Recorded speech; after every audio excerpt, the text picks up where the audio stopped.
Good morning everybody and welcome again our course on Introduction to Mechanical Micro Machining. In the last class we have discussed about the encoders and we have seen that there are two different kind of encoders, one is the rotary encoder, another is the linear encoder, and we have started discussion about the rotary encoders.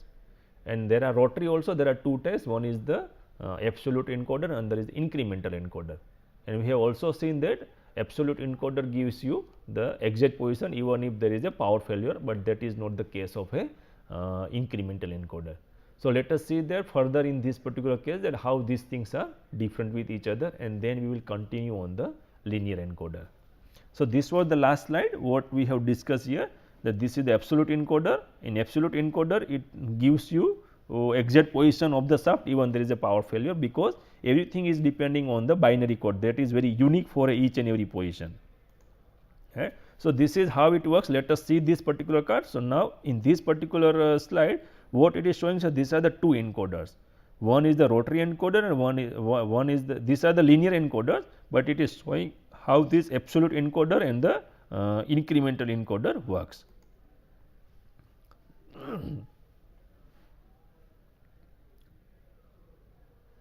Right. So, now you can see that this particular encoder is the incremental encoder and this encoder is the absolute encoder. When it is starting movement, at that time you can see both are giving the same results. Now, 11.74 to 11.742, no issue with that, because it is at the initial position. Now, see it is going and power is on right now. So, here you can see that there is a one thing written, this is called reference. So, this is the reference line whatever you are getting here, and this is the other that whatever the small portion was there, that means the very fine grating of the black and white color part. So, now you think about this part. So, right now all the readings are okay, no problem with that. Now, there is a power failure. Now, both things are switched off, you are not getting any signal out of it, right. So, let us continue with that.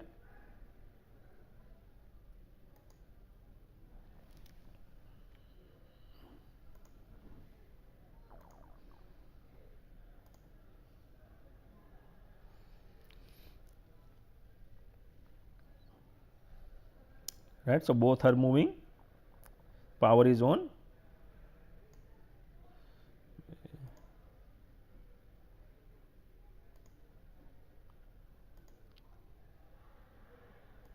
Now, power is off. Now, you can see now after switch off the power, again power has come back, but now you can see still this absolute encoder is showing the same result here, but here it has not reached to that location because it is finding reference, where is the reference. So, if you continue with this operation, then it will take some time. Now, see it is blinking, reference is blinking. So, now it has reached. Now, if you see this part, now both things are not same, because it has found the reference, but reference will reach to that original position, right. So, it will take some time to reach, then if you continue this thing, now both things are same. So, now you can understand this thing, that how both encoder works, that is called linear encoder, absolute encoder and incremental encoder. We have taken the example of the linear encoder, but this is the same for the rotary encoder also. So, now you can see that when you are using a incremental encoder, you have to go with the reference position first to get the exact position, but in case of absolute encoder, even whatever is the situation, because it is creating unique binary code, and depending on that you are getting a position. So, there is no issue with that particular part. So, if you see this particular animation, now here what is saying, it is optical absolute optical encoder, this is the photo detector and this is the LED source. So, light will pass from here, it will be getting here, then there is a signal conditioner, because whatever light you are getting, it has to be converted into signal, and then you are getting the motion things out of it. So, this is the encoder disc and it has a two region, opaque region and transparent region, and it has a 4 different track right now here, 1, 2, 3 and 4 tracks. So, now if you want to increase the resolution, what you have to do? You have to increase the number of tracks, right. So, that is higher the higher number of tracks, higher the resolution.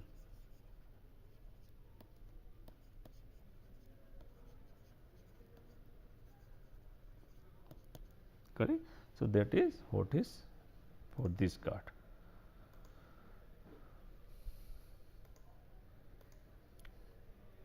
So, these are the 4 photo detectors.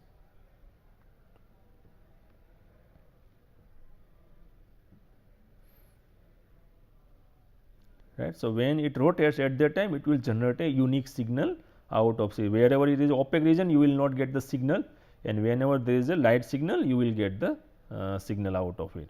So, this will generate one unique code, and that unique code will help you to find the absolute position of the shaft.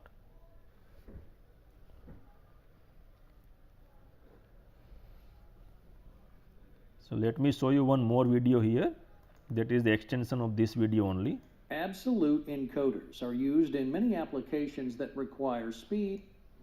So, this is one of the application. What is happening here, that your robotic arm is there. Robotic arm is instructed to pick up the part where you are not getting this particular wrapper on the top of that. So, that is the application. Yeah, so this is, we have already seen this particular part. So, let us not go through that again.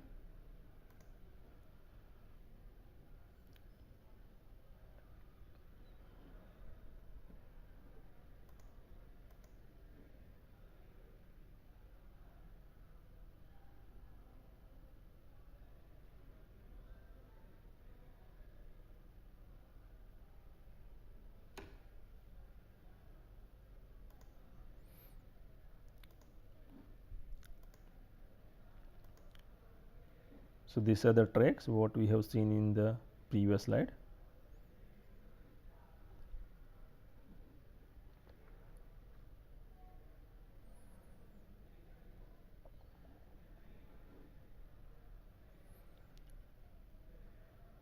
So, this is how it will capture all the signals.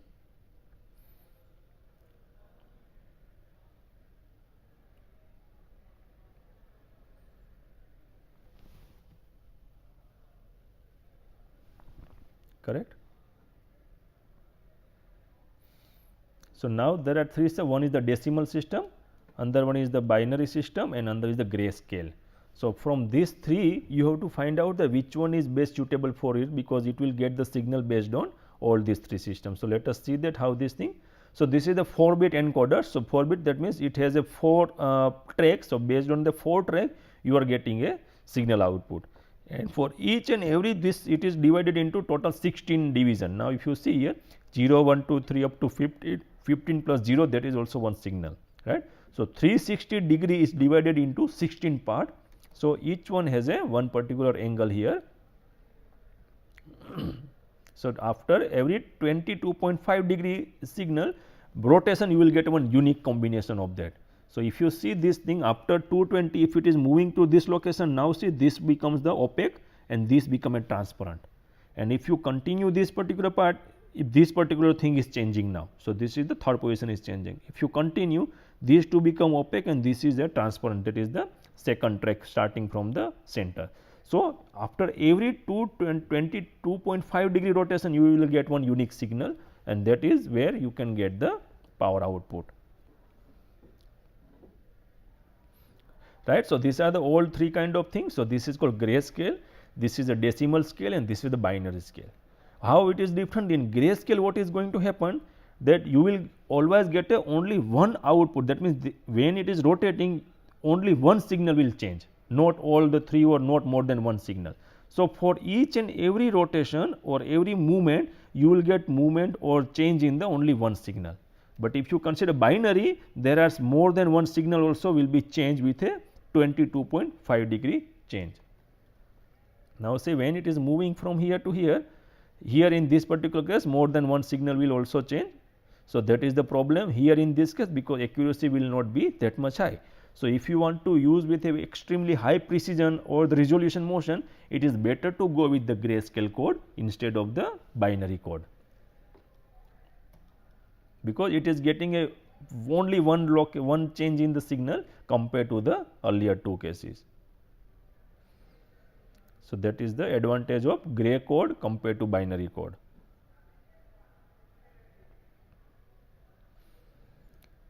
So, how we can use this particular thing? So, again the same things are here, that you have a 4 different code and you will get the decimal out of it.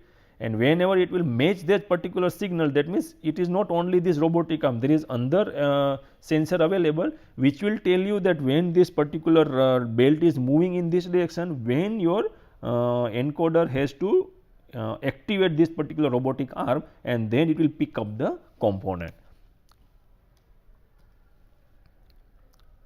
Right. So, this is rotating right now depending on this particular part. So, now you can see that this wrapper is there, but this wrapper is not here. So, when this particular part will come, because now distance between these two are also fixed, and then when it is moving at that time, your encoder will give a signal to this particular actuator that when this particular part without wrapper is coming. So, your robotic arm will pick up this part and put into this beam.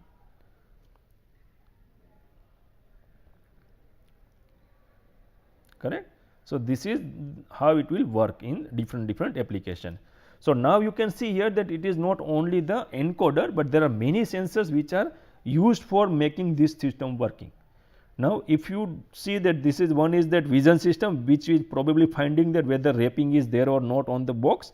Another thing is the what is the location of that particular box. So, that is where you can find out the use of this encoder. After that, there is actuator and other signal processing, which will tell you that when this particular box is coming just below the robotic arm. So, you actually create the vacuum of this particular part and then take out this part out of this belt drive and put into the bin. So, many sensors are used for any automation or automatic system or the automatic transfer of the parts. So, let us go again back to the slides. Right. So, this is what we have seen about the rotary encoder and the absolute encoder and the incremental encoder. So, now what is the problem with rotary encoder that we have seen in the earlier thing? The rotary encoder only determines the distance of the or the speed of travel. Distance, the speed of travel, that means if it is rotating at some RPM, then we will definitely get the, because every instant of rotation you are getting one signal. So, how fast you are rotating, the faster you are getting the signal. So, RPM you can easily get. It will also find the distance, by which we have seen that if you know the lead pitch of the lead screw, then pitch of the lead screw you have to find out that what is the RPM, that means how much is the rotation of that particular shaft. If one rotation is there and 5 millimeter is the pitch of the lead screw, then it will move 5 millimeter in the translation direction.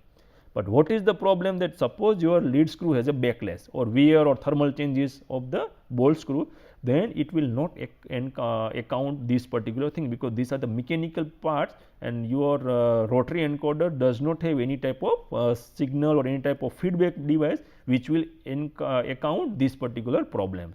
So, if you think about these things, so any such bolt screw geometrical changes will cause error in the calculation of the actual position. So, let us see this thing, that if you are using a rotary encoder for getting a motion of a linear motion with a condition that there is a backlash or thermal changes, then what is going to happen with the position accuracy?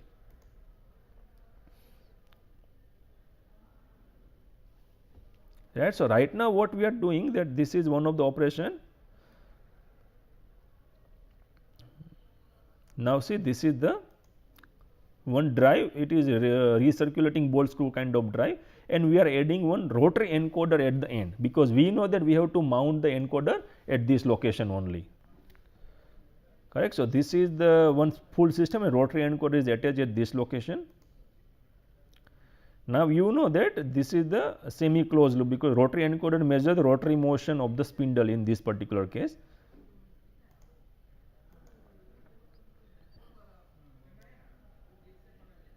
Now, how we calculate this thing? We have seen that from rotary motion and the screw pitch, the control calculates the position of the axis, because you have to find first what is the pitch of that particular screw, and whatever is the rotation, and based on that calculation it will find the what is the exact linear position of the axis.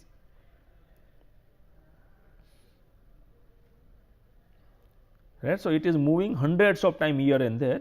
So, what is happening, that when it is moving, even though it is a recirculating bolt screw kind of thing. So, this is called the linear guide wire, that we have seen long time before, that screw, that bolts are here which are recirculated around this particular system, and then you have a point contact or line contact of many bolts. So, it will reduce the friction between these two. but still if you find that if you are moving this thing hundreds or 1000 times, then there is obviously heat generation, and that heat generation is enough to get some backlash here. So, what is the excess drift? That excess drift is because the spindle becomes warmer and expands slightly. So, because we know there is a coefficient of thermal expansion of each and every material. So, if you heat that particular component beyond a certain limit, then there is expansion of those particular material. So, shaft will expand slightly. So, now it is a heating. So, now you can see the temperature is increasing. Now, it is motor is also heated, and this particular bolt screw or the lead screw is also heated. Now, consider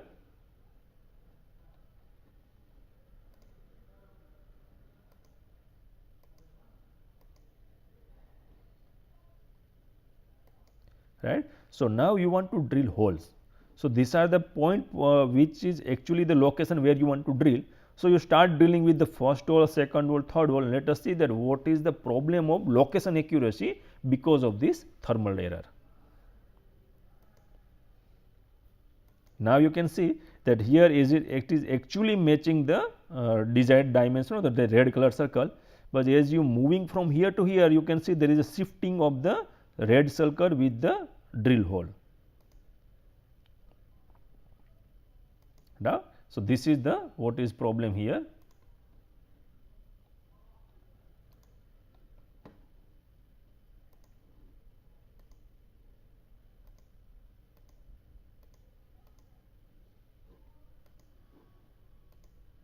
Right. So, if you see the last hole, you can see the how much is the difference between the desired position and this position. Right now, what we have taken this example, it is related to thermal change only, but it may be because of backlash also, wear also, because whatever is the mechanical system, you will get the wear not today, but after 2 more or after 1 year also. So, that is the position problem here. So, now you can see the how much is the difference between that two part. Now, you can say that if you want to avoid this thing, what you have to do, that instead of a rotary encoder, you have to put a linear encoder. So, this is the linear encoder measures the position directly onto the axis slide, right. So, now we are not putting the encoder at the motor side, but we are putting one strip here. That strip will help you into finding the linear position. So, this is the rotary encoder, it is along the axis of this particular travel.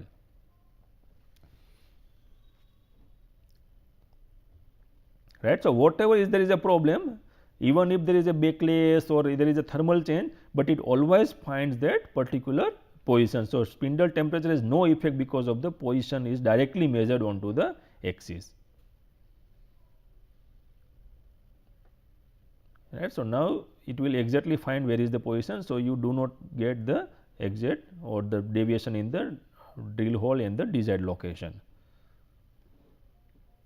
So, we understood that rotary encoder is good for the rotational measurement only, not the displacement. That means, how much distance travel, it is sometimes very tricky if the system is not exactly as per the required dimension because of this backlash wear and the thermal changes. Right. So, now let us go to the linear encoder. What are the linear encoders? To ensure the most precise axis position, micromilling application requires glass scale. So, that is called linear encoder to be placed close to the guideways in order to provide additional feedback to the controller. Right. So, in micromilling, it mostly necessitates the use of 0.1 micron glass scale rather than commonly used 0.5 micron version, because we know that our many system, that suppose you are using a linear drive, then your system itself has a very high resolution. So, it is better to go with a 0.1 micron compared to the commonly used 0.5 micron, because if you are going with 0.1 micron or 0.5 micron, you are not actually getting all the benefits of your very costly system. So, better to go with the 0.1 micron. So, how it will work, that it measures the relative motion between the reader head in respect to the scale body and converts this data into the electrical signal. So, this is the similar to what we have seen in the rotary encoder, only difference is that now everything is flattened away, not in the rotational part. So, again same thing, that you have a source here which is passing through this light, and these are the glass scales. So, earlier case it was in a circular pattern, but it is not circular pattern now, it is in the linear part. Then this is the moving scale with respect to that, and this is the infrared sensor where it is receiving the signal. So, here also we are talking about the incremental part here. So, if you are talking incremental part, then every time it will give you. So, this is the case. So, similar to that part, what is happening here, that these are the actual scale and these are the reference scale.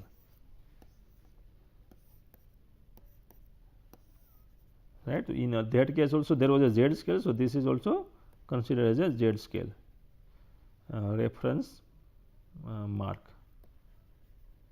and you can see the reference mark is aligned with this one only, while this remaining part is aligned with this 4 part, correct. So, if it is end position you can find the reference, if it is somewhere in the middle you can get, and there is one more you can get at the starting point. So, this is what is happening here.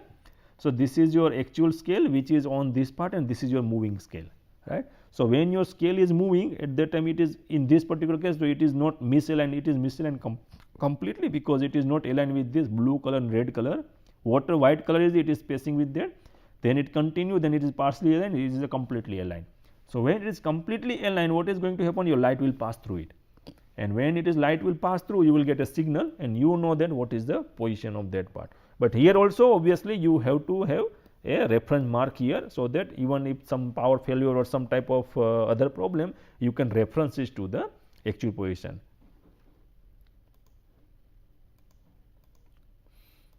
Right. So, made from a strip of high quality glass with evenly eached very small mark here. So, how to create this mark, correct. So, that is also important, because we are discussing that it distance should be, the distance between the two marks should be 0.1 micron or something. So, what we are talking here, that this particular distance between those two, whatever is the distance, similar way you will get the signal out of it, right. So, these are the distance between these two. So, if you think about 0.1 micron to 1 micron. So, first thing, how to make this particular things. So, how there are lithographic process available, etching available. So, what you have to do, that you have to create one particular mask out of different processes. There are electron beam lithography is available, mask generator. Then what you have to do, that you have to create one glass plate here, and on the top of that you have to put one layer, that is this particular black layer, the black color whatever is there, or the opaque layer, that is, let us like black color, correct. So, on the top of that what you have to provide, that you have to provide one mask here on the top of it, right. So, this is called the mask with a this much precision. Whatever we are talking here, there are some open position available. So, that open position will directly come into, that means whatever you are putting from the top, that is called etchant. So, now let me draw that also. So, these whole things are etchant, this is called etchant, right. So, whatever this opening position is there, so this opening position, so whatever is this position is there,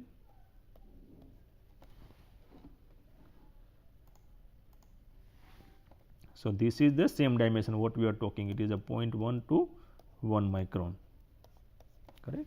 So, now what is happening, so this etchant will come into contact with this, it is contacting all the surface, but some portion is actually a mask, actually insulated by this mask. So, those portion is will not be etched away. So, now if you give some time and temperature, particular temperature, then what is going to happen, this particular part will be removed from this particular layer, right. So, this is the portion will be removed. So, once it is over, then what you have to do, that you have to apply one this mask removal process, or you have to apply under etching process. So, you can get this thing done without creating any problem. So, this is called the etching process, the way you are getting these particular marks. So, this is the way of operation of a linear encoder.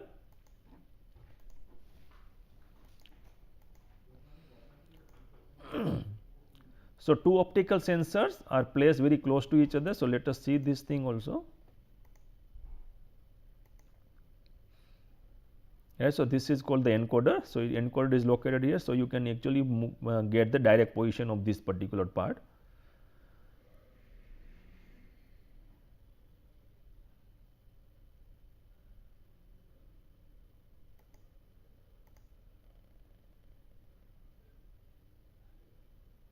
So, this is the mark that we have seen there also. So, there are two ways of doing that thing. Let me see if it is visible.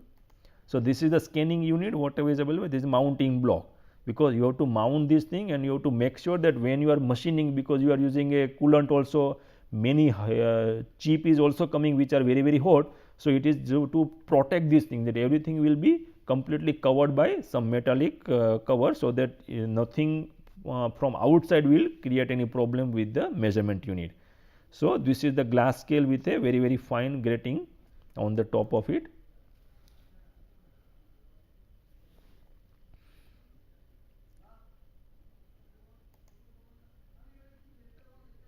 This we have seen already.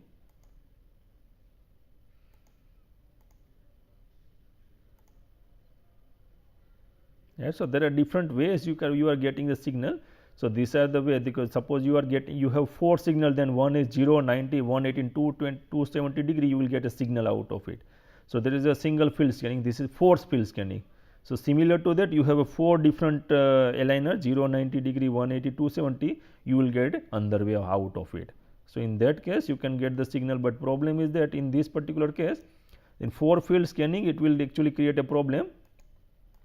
If you see this signal strength, then here you will get little bit of contamination in the part. Now, see, you can get this thing.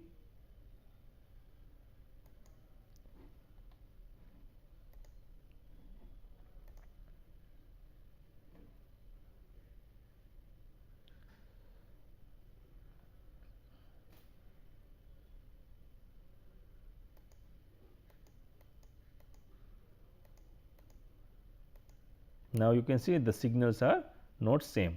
So, here you will get some contamination quality because of the signal problem. So, it is better to go with a single field scanning and you can get the required result done. So, here also you have to find the which way it is moving, correct. So, in earlier case we were using in the rotary encoder A and B slit. So, depending on A and B slit it was giving the result. So, here also we are using the similar way, but it is on the side by side, but it is in the linear scale. So, again which way it is moving from right to left or left to right, still you can find the direction of the motion as well as the how much it is moving in the different directions.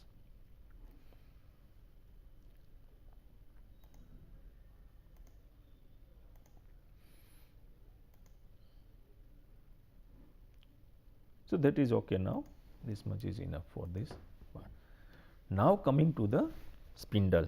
So, now how this thing works. So, it is better, let me think that this thing we will cover in the next class, because this is very big topic, we will start from the next class. Thank you very much.